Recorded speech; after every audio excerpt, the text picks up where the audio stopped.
I'm Jovita Lee, Policy Director for Advance Carolina, and we're back with another installment of Advance Notice. This discussion is focused around redistricting. As we've witnessed recently, our state and congressional maps have been released for North Carolina.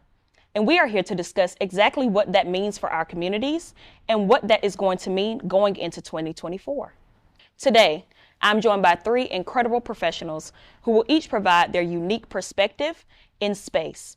We have Attorney Cassandra Stokes, Democracy and Economy Coordinator for North Carolina Black Alliance, Tyler Daye, Policy and Civic Engagement Manager for Common Cause North Carolina, and Attorney Mitchell Brown, Senior Voting Rights Counsel for Southern Coalition for Social Justice. Hello, I'm Jovita Lee, and today we are going to have a robust discussion around redistricting. I'm joined by three incredible panelists, starting with Attorney Cassandra Stokes with the North Carolina Black Alliance, Tyler Daye with Common Cause, and joining us via Zoom, Attorney Mitchell Brown with Southern Coalition for Social Justice. So let's jump right into today's discussion. Tyler, I'm going to start with you. So over the past several months, we keep hearing about we're going to have new maps. New maps are on the horizon. So now that we have them, Tyler, could you explain exactly what this means for the state of North Carolina? And more specifically, what position are we going to be in going into 2024? Well, that is the question, Jovita. I think that there's a lot to talk about there. So first of all, these maps are, I think, an insult to the voters of North Carolina, based upon the numerous public comments that were received during the public hearings that were held, and the public hearings held in 2021 as well. We had people that asked for a triad-focused congressional district. I was one of them, living in the triad. We had many people say we want a Sandhills congressional district, and what we got was none of that. We got the triad split between four different districts. We got the Sandhills split with districts that stretch from Robeson County to the Charlotte suburbs, and from Fayetteville up to Burlington. So these districts, legislators themselves admitted to drawing them to protect themselves and not for the voters of this state. I will note that the congressional map got a 0 on Daye's redistricting gap in terms of proportionality. Wow. And what that means is proportionality is measuring how honest the map is, essentially. If 50% of North Carolinians voted for Republicans to elect them to the U.S. House of Representatives and 50% voted for Democrats, you would expect a 7-7 map, or maybe an 8-6 map. It's not going to necessarily be exact. But this map would likely not do that. It would be disproportional, and the likely outcome would be a 10-4 split favoring the Republicans. And then we also saw in the state legislative maps a lot of changes around the big urban areas. So in the suburban areas, we saw districts that have been drawn to become more favorable to Republicans, like District 115 in Buncombe County that kind of goes around Asheville, a little half-circle looking district. District 59 in Guilford County is another one that looks that way. We saw District 105 in Mecklenburg, Southern Mecklenburg County, change quite a bit. It kind of splits Matthews and has tentacles that go up through southern Charlotte. So we saw quite a few changes there. I know that with the Senate map, according to Daye's redistricting app, the expected outcome based on previous election data would be 30 Republicans and 20 Democrats. And for the House, it would be 71 Republicans and 49 Democrats. And again, that's based off of previous election data. Right. No, if we have different turnout, right, that could certainly affect those results. But these maps have clearly been drawn for partisan gain, and in ways that, I know we're going to talk about this later on, but in ways that really affect Black voters in a negative way. Yeah. Absolutely. Absolutely. Thank you for that. And so let's go into that a little bit. And I'm going to open this question to everybody. So what exactly are the implications for our communities, our Black communities here in North Carolina? Like, what does this mean for us? Well, I can start us off. One of the things that I think is really bad about the Senate map is that the General Assembly had a couple of different options that they could have picked when it came to county clusters in the northeast part of the state. Right. So the northeast part of the state is home to what's commonly referred to as the Black Belt of North Carolina. Right. We're talking about Halifax County, Bertie, Martin, Northampton, that whole area. And so in the map that was drawn for 2022, the one that's currently in effect, there was a district, District 3, that had been drawn in a way that kept most of this area together. Right. And it has a Black voting age population, I believe, it's in the 40s, 42%, something like that, can't remember exactly. What they have done now is just basically crack that area apart. Yeah. And we know that there are concerns that this area could be home to racially polarized voting, where Black voters may not be able to elect candidates of their choice. Right. And there was no study done by the General Assembly to look for that. But essentially, the way that they've drawn these districts just breaks apart this community, and it's going to make it very difficult, I think, for Black voters to be able to elect their candidate of choice in this area. I mean, you've got a District 2 that goes from Warren County to Carteret County. Right. It would take 6+ hours for the person who represents that district to go from one end to the other. Yeah. And I haven't seen all the public comments that the General Assembly has, but I'm willing to bet you that no one asked for a district like that. Right. So absolutely. Cassandra, did you want to add? Yeah, thank you. And to sort of echo what Tyler has just sort of expressed, I think some of the implications that we're seeing from these maps is that it basically puts a target on Black communities and Black elected officials. You have Black communities such as Guilford and Forsyth counties who are always a target.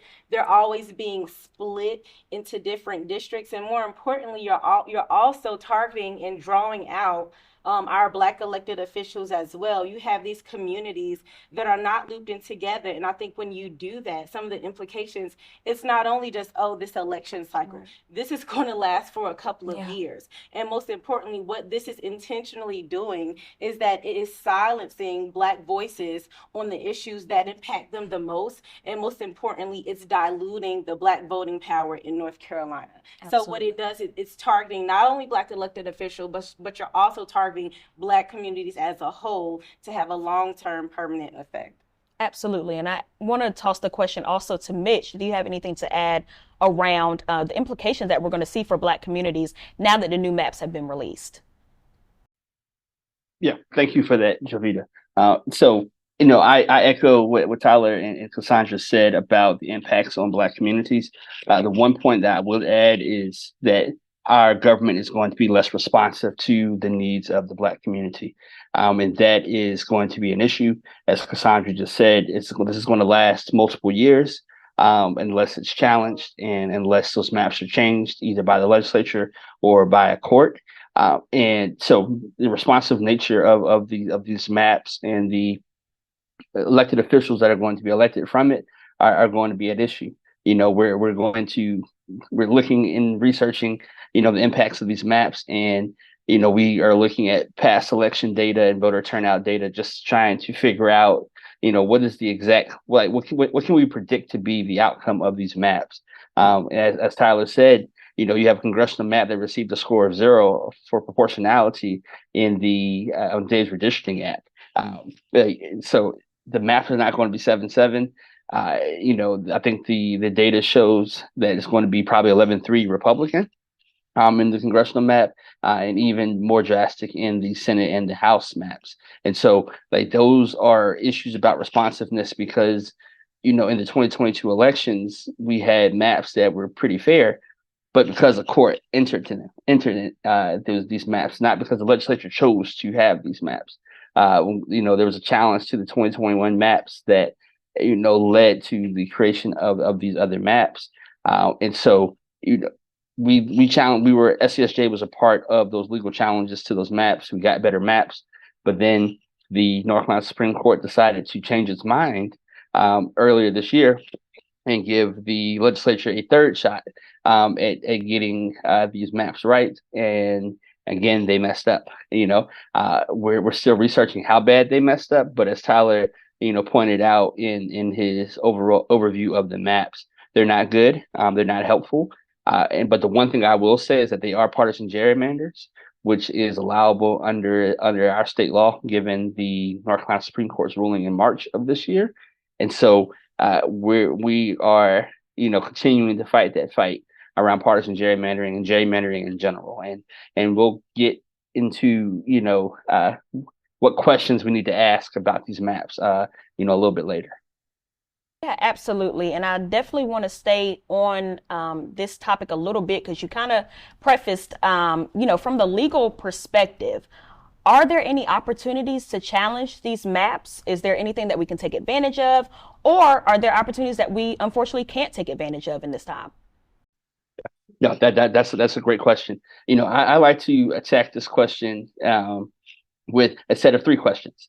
So when we look at any map, we look at first whether or not Black voters are able to elect their candidate of choice. So Tyler mentioned that term earlier, and I want to describe what that means by candidate of choice. It means if Black voters or Latino voters or Asian voters were to be able to be 50% plus one in a particular district, and they were to all turn out, would they be able to elect their candidate of choice?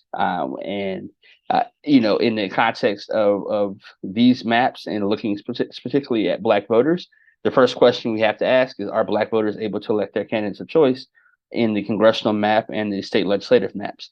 The second question we have to ask is, in looking at the districts, are there districts that are drawn in a way to collect Black communities throughout the district, or they are carving up communities in such a way where the district is trying to get every single Black voter into a particular district to pack them into that district, when if the legislature were to draw two separate districts, Black voters may have a chance to elect their candidate of choice in two districts rather than one.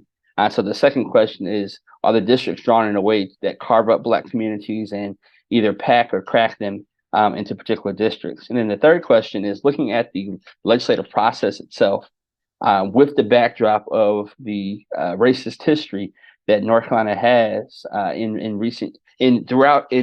not so recent times and in recent times, the racist history that the legislature has engaged in the racist gerrymandering and the racist policies and laws that have the legislature has passed in the last couple of years. With that backdrop, we have to look at the legislative process for these maps and whether or not there was an intention to discriminate against Black voters in these maps. They'll probably say that it was a partisan gerrymander, and I agree that it is a partisan gerrymander. However, race and party are a proxy for one another in the state of North Carolina, meaning that statistically Black voters are more likely to vote for Democrats, and white voters are more statistically liable to vote for Republicans writ large. And so looking at that, and with that backdrop, we have to look, are there statements and processes that shut people out of the process that could lead to an inference of intentional discrimination? And so looking at those three questions, they're all geared towards, various different laws. So the first one is Section 2 of the Voting Rights Act, which looks at, again, do Black voters have the opportunity to elect their candidates of choice? The second question that I asked about the drawing of the districts and the carving up of Black voters in North Carolina, that goes to racial gerrymandering. So that goes to the 14th Amendment of the United States Constitution, and whether or not race was the predominant factor in the drawing of these districts, meaning did the legislature draw these districts based on race? And that is subjugating all other traditional redistricting principles, such as contiguity, keeping communities of interest together, compactness, etc. Other traditional redistricting principles. So that goes to racial gerrymandering. And then on the third question I talked about, it goes to intentional discrimination, which goes also under the 14th Amendment, which talks about whether or not the legislature intentionally discriminated against Black voters. And so, like, those are three questions that we have to ask. Now, what we can't do, I want to reframe the question as what we shouldn't do. We shouldn't ask for maps that try to also racial gerrymander Black voters. By drawing, a district that is helpful for Black voters in one area, but may impact Black voters in another area of the state. We have to be cognizant of that as for those in the advocacy community. The second thing that we should not do is advocate for districts that Black voters are not going to be able to be successful in. So as part of Black voters being able to elect their candidates of choice, you have to, part of showing for a Voting Rights Act claim is you have to show that you're able to draw a district that is 50% plus one of the district. And we can do that. And if you can do that, then you can show that Black voters are able to elect their candidates of choice. But if you can't draw that district in a particular geographic area, then we shouldn't draw it. And so those are two things that we should not do. And I think, once we find out the answers to the first three questions that I asked, I think we'll be in a good place. Absolutely. Thank you so much for that. And so thinking about all that we've already discussed, and it has been a lot. So, of course, one of the primary needs is going to be education. So, Cassandra, I want to toss this question to you. Thinking about the level of education that community is going to need, what educational efforts have already taken place, and what's to come? What's still the gap that we need to fill?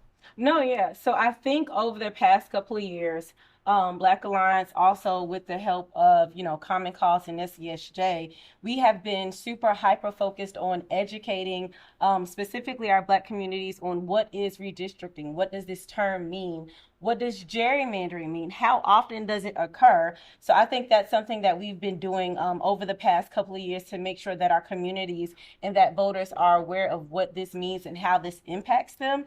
But more specifically this year, I know we just held a program a month or so ago when the maps, immediately after the maps were released, that provided an overview and an analysis of the maps. And I think that people, they're trying to figure out, okay, why are we didn't we just have maps released last year? Why are we going through this all over again? Why do we keep rehashing the same issue?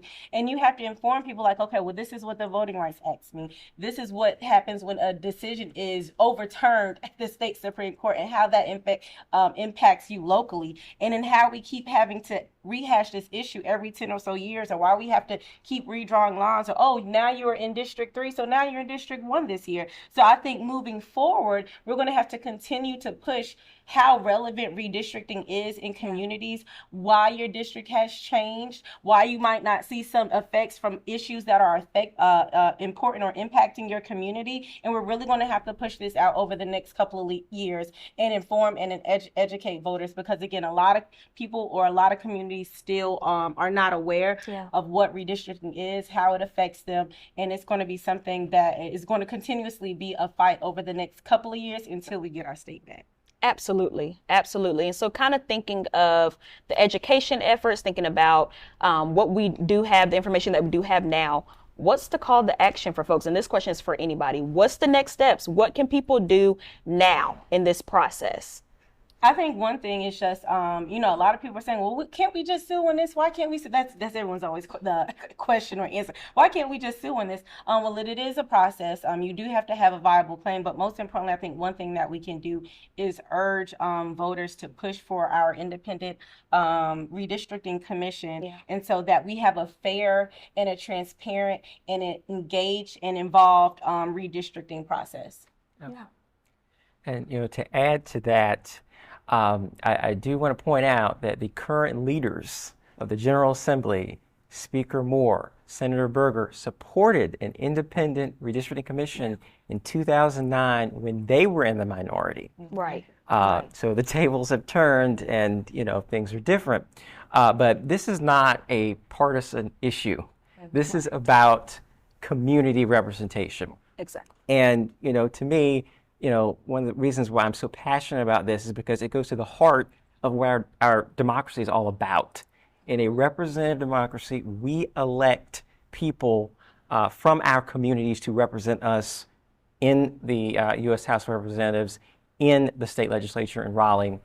And, we shouldn't have, if I'm in the triad, I shouldn't have someone who lives far off in, I don't know, Ashe County that is, representing my community because, they aren't in tune with what's going on in the triad.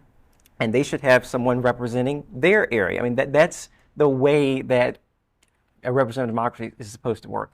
So I think that it's so important that people understand how critical this is for our government and the ability for us to have a responsive government, legislators that are accountable and are going to listen to what the people want. Absolutely. Mitch, did you want to add anything? Yep. And Jovita, I'll jump in on that. I think the one thing, well, not the one thing that voters can do now and folks can do now is turn out to vote. What we have noticed in analyzing the maps is that a lot of the data that we use to analyze maps is based off of party affiliation, but also based off of turnout data. And so the legislature is thinking in redrawing these districts that, this certain set of voters is not going to turn out in great numbers, or we hope they don't, because then the district may swing one way or the other.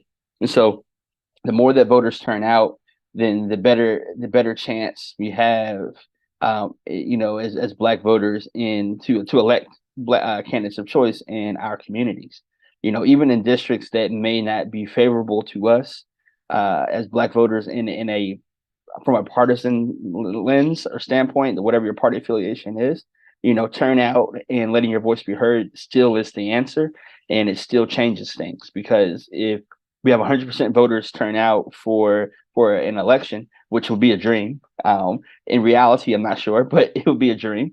If we have 100% voter turnout, that changes the context of elections. That changes who gets into office and who is responsive to the needs of your community, even in districts that may not be favorable for you from a partisan lens. And keeping this in a C3 space and protecting Black voters, like Black voter turnout is one of the most important things and one of the biggest ways to change the law and who represents us in this state. And so that is my call to action, is to turn out, because they're not expecting Black voters to turn out in large numbers. And because of that, they're drawing districts that, may swing one way or the other. Absolutely. And so I just want to thank our incredible panelists again, Attorney Cassandra Stokes, Tyler Daye, and of course, Attorney Mitchell Brown, for joining me in this critical conversation around redistricting. I want to make sure that you stay engaged with us, so please make sure to follow us on Facebook and Instagram at Advance Carolina to stay engaged with not only Advance Notice, but all of our programmatic work throughout the year. So thank you so much for joining me today. We'll see you soon.